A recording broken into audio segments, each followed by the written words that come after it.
Hello दोस्तों, कैसे हो आप लोग। मेरा नाम है दीपक और मैं स्वागत करता हूं अपने इस YouTube channel civil only prelims में, जिसमें आज हम बात करने वाले हैं 23 जुलाई 2023 की हिंदू एनालिसिस की, जिसमें आज संडे की है। संडे में आपका साइंस एंड टेक के जो आर्टिकल्स है वो आते हैं, तो उनके ऊपर भी आज डिस्कस करेंगे। तो चलिए स्टार्ट करते हैं।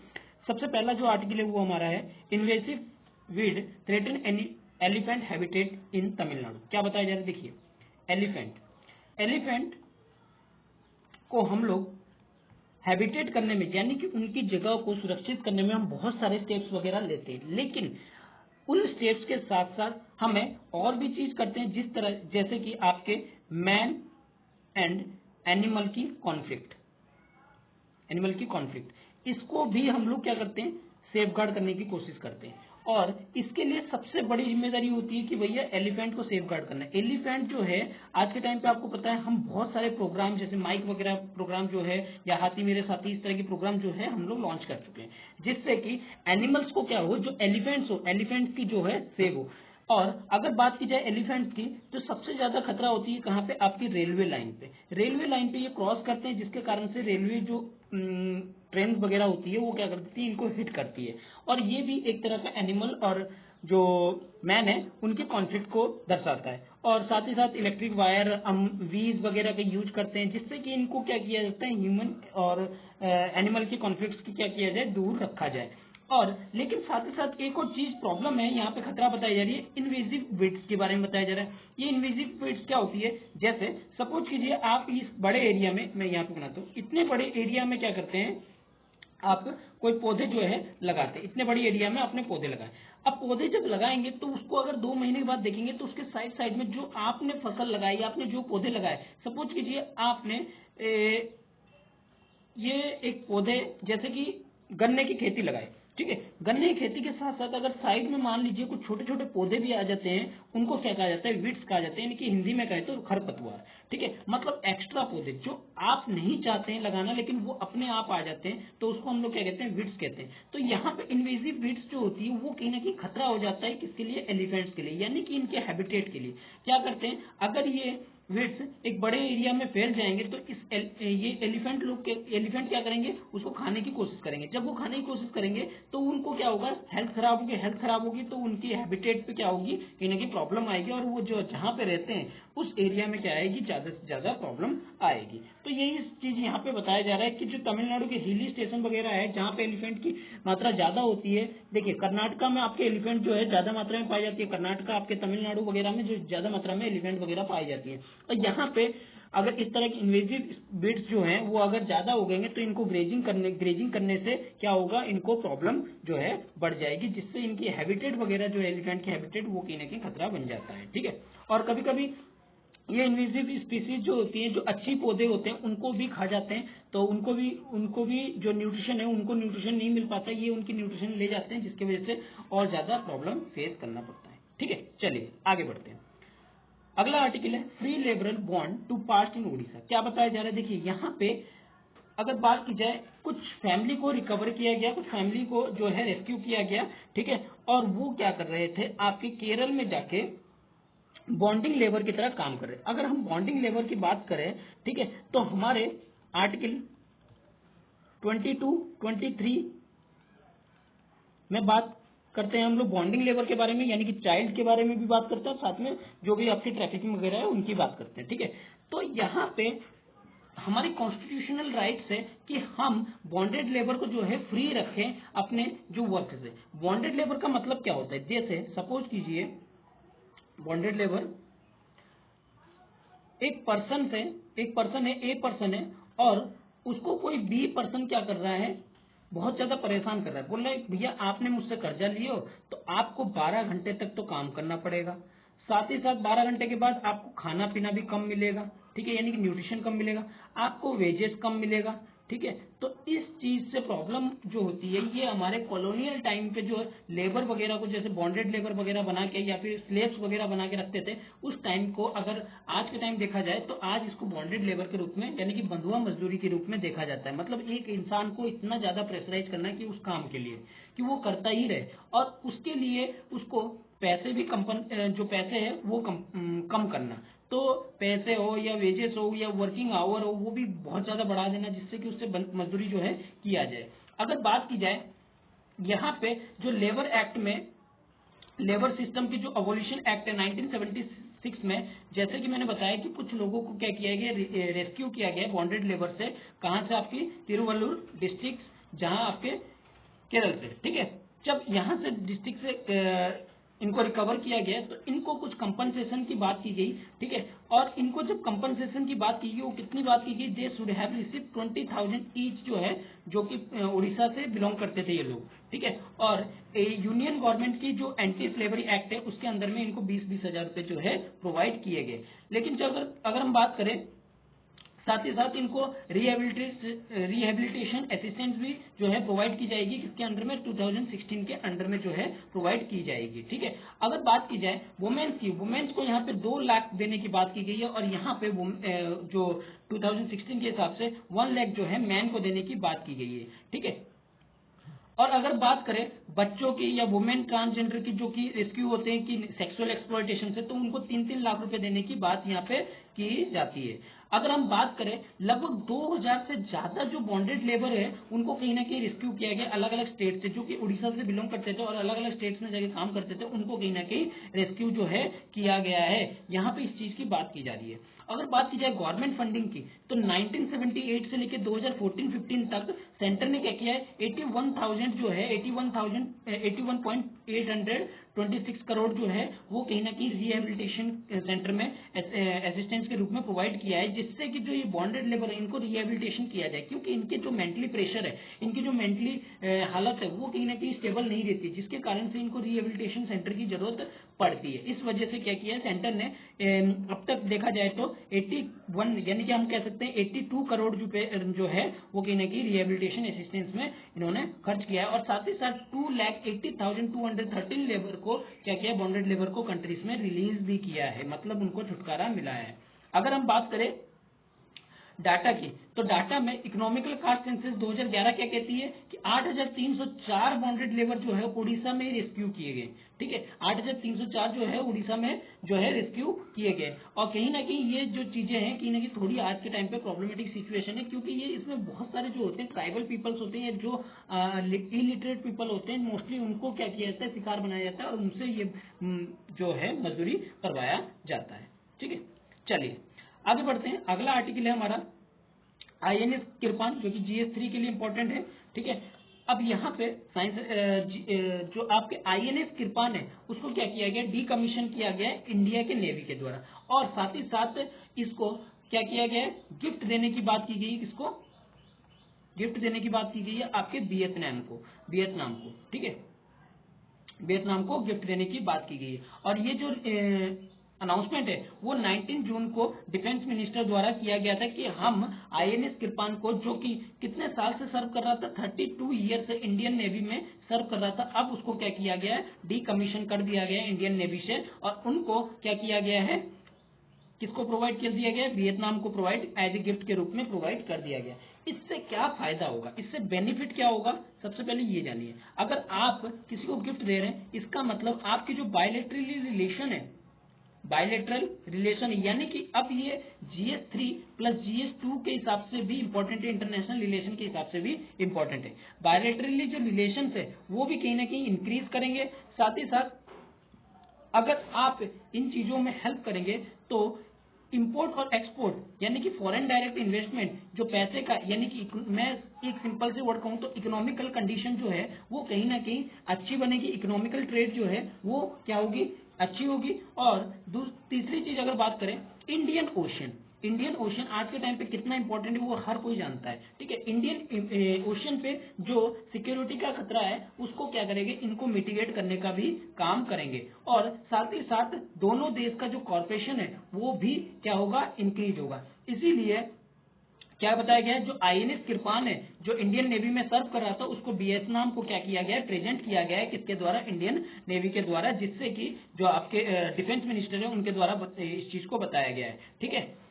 तो ये जो था इंपॉर्टेंट था, आपको याद रखनी है। आईएनएस किरपान किसको दिया गया है, हमारे वियतनाम को, ठीक है। चलिए आगे बढ़ते हैं। अगला आर्टिकल है टेलीमानस।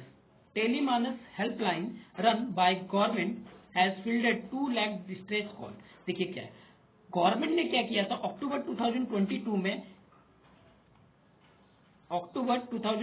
में एक health programme, mental health programme जो है लॉन्च किया था। मेंटल हेल्थ प्रोग्राम जो है लॉन्च किया था और उसमें जो टेलीमानस को है इंपॉर्टेंट दी गई थी। टेलीमानस क्या है कि आपको ऑनलाइन तरीके से, यानी कि आप अगर कॉल लगाएंगे तो वो ऑनलाइन तरीके से या फिर आपको फोन पे ही आपको क्या करेंगे, रिहेबिलिटेशन करने का काम करेंगे, रिहेबिलिटेशन ट्रीट करने का काम करेंगे। आपको कोई भी अगर किसी तरह की स्लीपिंग डिस्टर्बेंस है या स्ट्रेस है या एंग्जाइटी है, जो भी मेंटल हेल्थ से रिलेटेड प्रॉब्लम होती है उसको टैकल करने की कोशिश करेंगे इस telemedicine programme, mental health programme के हिसाब से।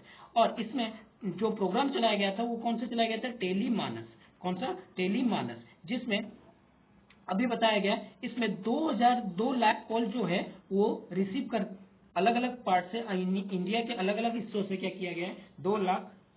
जब से ये लॉन्च हुआ है तब से ये बात बताई जा रही है कि 2 लाख कॉल्स जो है अभी तक रिसीव कर लिए गए, यानी कि 24 अक्टूबर से लेके आज अगर बात की जाए 23 जुलाई तक की, तो इसमें 2 लाख कॉल्स जो है आज की तो नहीं, मतलब कल या परसों की जो भी डेट होगी उसके हिसाब से 2 लाख कॉल्स को रिसीव कर लिया गया। अगर हम यहाँ पे बात की जाए तो 42 टेलीमानस सेल्स जो है वो बनाए गए अलग अलग 31 स्टेट्स और यूनियन टेरिटरी में, जिसमें 1300 कॉल जो है हर दिन जो है रिसीव किए जाते हैं और कितनी लैंग्वेज में, 20 लैंग्वेज में रिसीव किए जाते हैं। अगर हम बात की जाए यहाँ पे 1900 यानी कि 1900 काउंसलर है, 1900 काउंसलर है जो ट्रेंड है और फर्स्ट लाइन सर्विस में काम करते हैं, यानी कि पहले तौर पे वो तैयार रहते हैं कि इस तरह की कॉल अटेंड करने को। और 7000 कॉल्स जो है वो फॉरवर्ड बैक किया जाता है, बैक काउंसलर के रूप में किया जाता है। ठीक है, अगर यहाँ पे बात की जाए।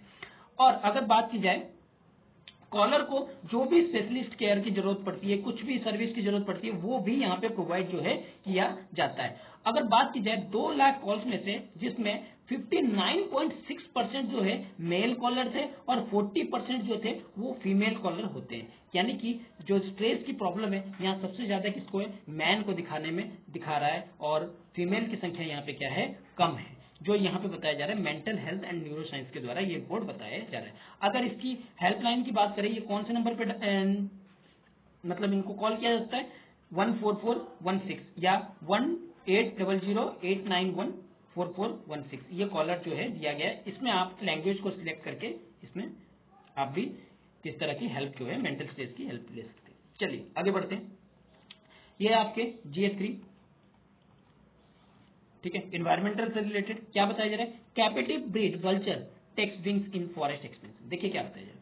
अगर बात की जाए 2020 में तो 8 क्रिटिकल एंडेंजर्ड जो ओरिएंट, यहां लिख देता हूं ओरिएंटल व्हाइट बैग्ड वल्चर, ठीक है, जो कि क्या है, अभी ये क्रिटिकली एंडेंजर्ड है। ठीक है, इनको कहीं ना कहीं क्या किया गया, रिलीज किया गया, किसमें, फर्स्ट टाइम पहली बार रिलीज किया गया जटायु कंजर्वेशन ब्रीडिंग सेंटर में, जो कि पिंजौर में है, हरियाणा में।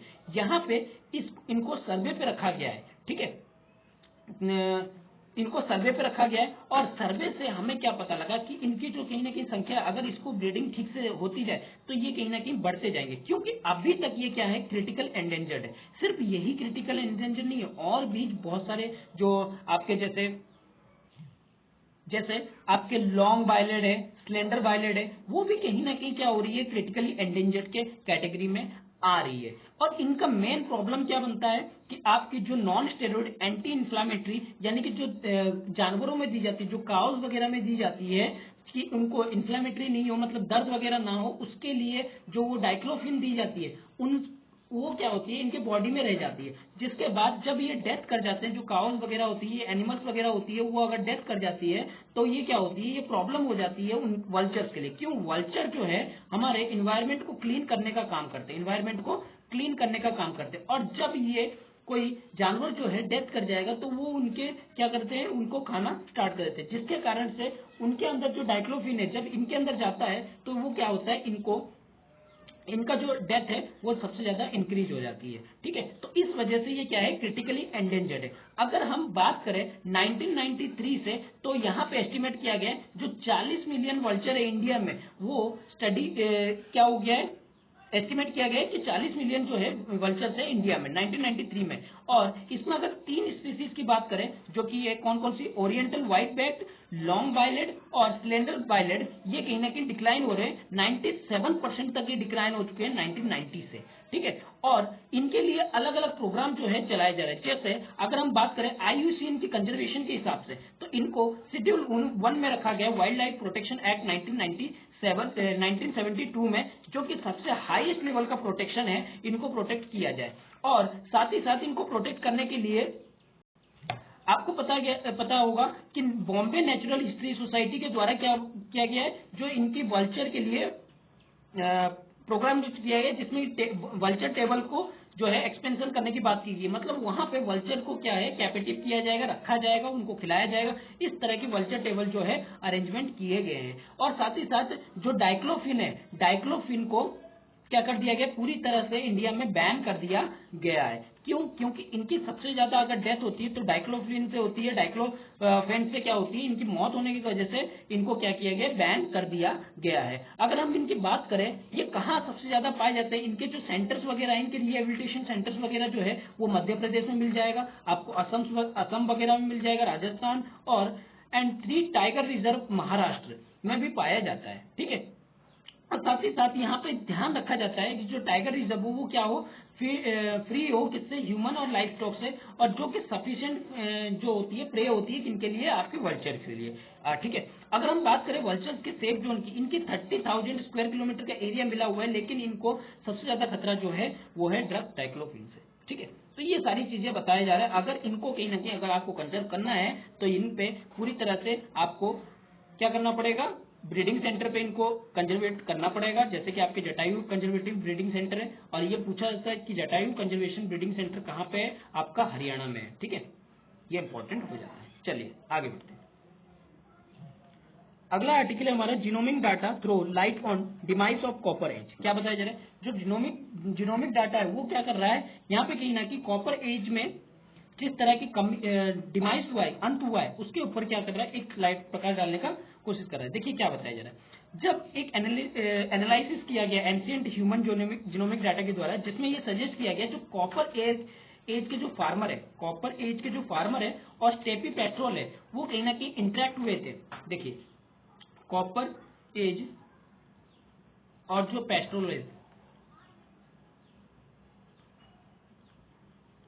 पेस्ट्रलिस्ट जो थे, यानी कि कॉपर एज में, जिस एज में क्या हो रहा था, कॉपर वगैरह या मेटेलिक चीजें जो है इन्वेंट किए जा रहे थे, और पेस्ट्रलिस्ट जहां पे पशुओं को चराने की जो बात है वो की जा रही थी। तो इनका जो इंटरेक्शन हुआ था वो क्या बताया जाता है, वो 1000 साल पहले ही हो चुका था, ठीक है। ये कहीं ना कहीं इनके जो पब्लिश है नेचर में, वहां पे इस चीज को फाइंडिंग किया गया।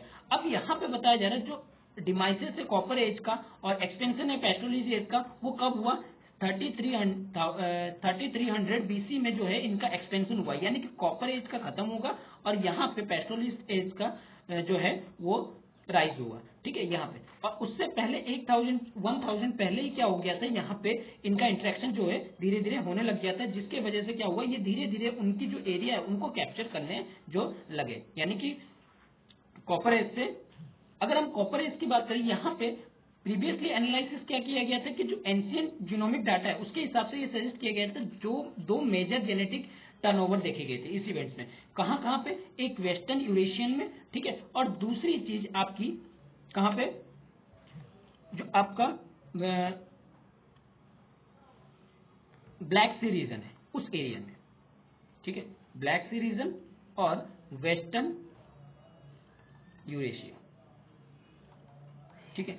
इस एरिया में जो है चीजें जो है देखी गई थी, यानी कि ईस्टर्न साइड में, एक तो सॉरी वेस्टर्न साइड, और आपके जो ब्लैक सी रीजन वगैरह है या वेस्टर्न यूरेशियन या ईस्टर्न यूरेशियन के टाइप साइड में है, उस टाइप पे जो है देखा गया था। यहाँ पे बताया गया क्या कि one associated with spread farming जो फैला हुआ था कब, 7000 से 6000 बीसी तक हमें देखा गया। लेकिन और यूरेशियन स्टेपीज की बात की जाए तो यहाँ पे पेस्टोलिक्स ने कहाँ पे स्टार्ट किया था, यूरेनियन स्टेपीज को जो स्टार्टिंग ग्राउंड है वो 3000 बीसी में 3300 बीसी में जो है स्टार्ट किया गया था। अब ये जो इवेंट्स है, ये दोनों जो इवेंट्स है जो कॉपर एज की, वो क्या दिखाते हैं, एक नई इकोनॉमिकली जिसमें मेटलर्जिकली या व्हील्स वगैरह, ये वैगन्स वगैरह जो ट्रांसपोर्ट है, ये डोमेस्टिकेशन है, वो कहीं ना कहीं स्टार्ट हुए थे। कौन सी हॉर्स डोमेस्टिकेशन वगैरह जो है स्टार्ट हुए थे। और ये जो धीरे धीरे क्या हुआ, इसकी डिवाइसेस जो है वो होने लगी किसकी, कॉपर एज सेटलमेंट की, जो बताया जा रहा है कहाँ पे 4250 BC में ये जो है बताया जा रहा है। और उसके साथ साथ क्या हुआ, ये ठीक से समझना आसान नहीं है कि जो एक्सपेंशन हुआ पेट्रोलिस का, वो सही से अभी तक क्लियर नहीं हो पाया। अगर हम बात करें पेपर की रिसर्च में एनालिसिस किया गया, 135 जो एंशियंट इंडिविजुअल है उनको कहीं ना कहीं डाटा जो डेटिंग है उनको किया गया, जो कि कब से कब तक 5400 से लेकर 2400 BC के बीच में जो है इनको, जो भी इनके आर्टिफैक्ट्स वगैरह है उनसे जो 135 एंशियंट इंडिविजुअल है उन पे क्या किया गया, रिसर्च किया गया। और अलग अलग 8 साइट्स में जो है 8 तरह के साइट्स वगैरह में क्या किया गया, जैसे कि जो कि आपके साउथ ईस्टर्न यूरोप और नॉर्थ वेस्टर्न ब्लैक सी रीजन है, वहां पे इसको क्या किया गया, रिसर्च किया गया, उस एरिया को रिसर्च किया गया है और वहां से कुछ हमें इंफॉर्मेशन जो है मिली है। अब ये क्या रिसर्च बताती है कि जो कल्चरल कॉन्टेक्ट है वो कब तक मिक्स हुए थे, 1000 ईयर अर्लियर, मतलब 1000 साल पहले ही ये क्या हुए थे, मिक्स हुए थे, जिसमें इनकी क्या हुई थी, ट्रांसफर हुई थी टेक्नोलॉजी किसके बीच में, जो फार्मर्स है और जो हंटर्स है, जो अलग अलग ज्योग्राफिकल रीजन में रहते थे उनके बीच में क्या हुआ था, इनके बीच में ट्रांसफर हुआ था टेक्नोलॉजी का। और ट्रांसपोर्ट टेक्नोलॉजी का होने के कारण से इनकी जो एक्सपेंशन है, जो पेट्रोलिस्ट का एक्सपेंशन है, वो कहीं ना कहीं इंक्रीज हुआ था। और जैसे जैसे ये इंक्रीज हुआ, क्या हुआ, ये अलग अलग एरिया में क्या हुए, फैलते चले गए। ठीक है, अब अलग अलग एरिया में जब फैलते चले गए तो ये क्या हुआ, एडमिक्सचर हुआ किसका, कॉपर एज की फार्मिंग का, किससे, साउथ ईस्टर्न यूरोप और एनियोलिथिक ग्रुप्स का, जिसमें जो कि कहां से, स्टेपी जोन में, जो आज के टाइम पे यूक्रेन जैसे एरिया में फैला हुआ है। ठीक है, और यहाँ पे बताया जा रहा है कि जो 5500 BC से ये पॉसिबली स्टार्ट हुए हैं और इनकी डेंसिटी क्या हो गई, धीरे धीरे आगे बढ़ती चली गई और आज के टाइम पे जो है पूरे जो एरिया में क्या हो गया, फैल गया। और साथ ही साथ जो ब्रॉन्ज एज है, जो स्टार्टिंग की ब्रॉन्ज एज है, वो इंडिविजुअली क्या, जो कि क्या बताया जा रहा है, पूरी तरह से स्टेपी एरिया में अभी तक जो है उनके जो सेस है वो पाए नहीं गए हैं, ट्रेस नहीं किए गए, लेकिन जो रिसर्जेंसी है, जो हंटर गैदर की है, वो कहीं ना कहीं ऑब्जर्व किए गए, कहाँ पे, यूरोप में, कब, जो 4th मिलियन BC है वहां पे ये चीज को ऑब्जर्व किया गया उस टाइम से। चलिए आगे बढ़ते हैं। अगला आर्टिकल है, फार्मर में stop sowing cotton as yield and price slump इन तमिलनाडु। क्या बताया जा रहा है कि तमिलनाडु में जो कॉटन की प्राइस है वो क्या होगी, एकदम से गिरने की वजह से यहाँ पे जो फार्मर ने क्या किया है, स्टॉप कर दिया है कि जो कॉटन की जो खेती है उसको करने को क्या करेंगे, अब मना करेंगे, यानी कि कॉटन की खेती को रोक देंगे। ठीक है, कल्टीवेशन जो है ज्यादा एरिया में नहीं होगा। अगर एरिया की बात की जाए तो क्या हो गया, नेक्स्ट ईयर के हिसाब से मुकाबले में क्या किया गया, लाइकली फॉल हुआ है, जो हमारे अगले सेशन के हिसाब से देखा जाएगा। ठीक है, जो क्योंकि इनमें जो रेम्यूनेटिव प्राइस है, यानी कि जो एमएसपी है, एमएसपी में कहीं ना कहीं प्रॉब्लम हुई है, जिसके वजह से एमएसपी की प्राइस को डिक्रीज करने की वजह से, डिक्लेयर जो हुआ था वो कम होने की वजह से इन्होंने क्या किया है, जो एरिया है कॉटन के कल्टीवेशन का एरिया है तमिलनाडु में, वो क्या हो गया है, डिक्रीज हो गया है। ये चीज को बताया जा रहा है। अगर हम कॉटन की बात करें, कॉटन सेशन जो चलता है वो कब से, अक्टूबर टू सितंबर चलता है। ठीक है, इस बीच में जो है, जो ये खरीफ और रबी दोनों की में ही काम आ जाता है। ठीक है, तो कॉटन सेशन जो है इस बीच में अगर देखा जाए तो प्रोडक्शन की जाती है और इसकी एमएसपी जो है, इसको कहीं ना कहीं the new MSP support price rate were declared in cotton season 2023-24 added that corporation would be step MSP corporation from day 1, यानी कि कॉर्पोरेशन ने क्या किया था, एमएसपी को डे 1 अक्टूबर से ही इसको लागू करना स्टार्ट किया था, जिसकी वजह से ये क्या हो गया है, इसकी सही प्राइस ना मिलने की वजह से जो कॉटन की खेती है वो क्या होगी, डिक्रीज होगी। डिक्रीज होने से जो है अब जो कॉटन जो है उसकी प्राइस में क्या नजर आएगी, राइज नजर आएगी। ठीक है, जो इनकी प्राइस है वो कहीं ना कहीं बढ़ती हुई नजर अब हमें देखने को मिलेगा। ठीक है, चलिए आगे बढ़ते हैं। अगला जो लास्ट आर्टिकल है, north west Greenland was ice free 40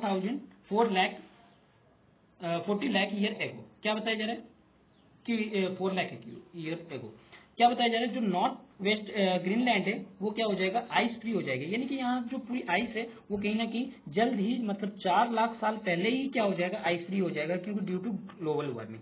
यहाँ पे सेडिमेंट्री जो रिकवर किया गया, जो इसके बेस से जो सेंचुरी आइस कोर है वो क्या दिखाती है, जो नॉर्थ वेस्टर्न ग्रीनलैंड है वो क्या हो जाएगा, पूरी तरह से आइस फ्री हो जाएगा। क्यों?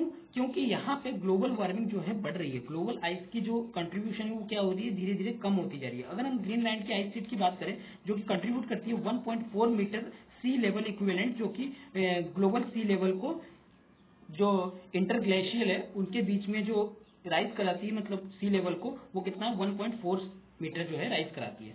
और जबकि एयर जो टेम्परेचर है, टेम्परेचर इंक्रीज करने के साथ साथ क्या हो रही है, इसकी जो बर्फ की जो मात्रा है वो क्या होती है, घटती जाती है। और किन चीजों से, जो आपके कार्बन जो निकलते हैं उसके वजह से भी, कार्बन क्या होते हैं जो नुकसान क्या पहुंचाते हैं, इसको पिघलाने में और ज्यादा इंक्रीज करते हैं। अगर बात की जाए जो आइस की, आइस हमारे लिए किस लिए हेल्प है, आइस जो आपका आइस, बड़े बड़े आइस के जो ग्लेशियर होते हैं वो इंपॉर्टेंट किस लिए है? सबसे पहली चीज तो ये रेडिएशन को रोकने में बहुत ज्यादा हेल्पफुल करते हैं। जो सन की रेडिएशन होती है ना, जैसे सन की रेडिएशन आ गई और व्हाइट चीज से टकरा के वो बहुत ज्यादा अमाउंट में वापस निकल जाती थी, वो कहीं ना कहीं अब जो है कम होते हुए नजर आएगा, जिससे कि ग्लोबल वार्मिंग और ज्यादा बढ़ते हुए नजर आएगा। ठीक है, यानी कि अगर ये रोका नहीं गया तो ये और ज्यादा नुकसान जो है हमारे इन्वायरमेंट को और बढ़ाएगा। ठीक है, तो ये था आज का आर्टिकल। अगर आई होप कि आपको आज का आर्टिकल अच्छा लगा होगा, आर्टिकल अच्छा लगा है तो उसको लाइक कीजिए, अपने दोस्तों के साथ शेयर कीजिए और सब्सक्राइब करना ना भूलिए। Thank you.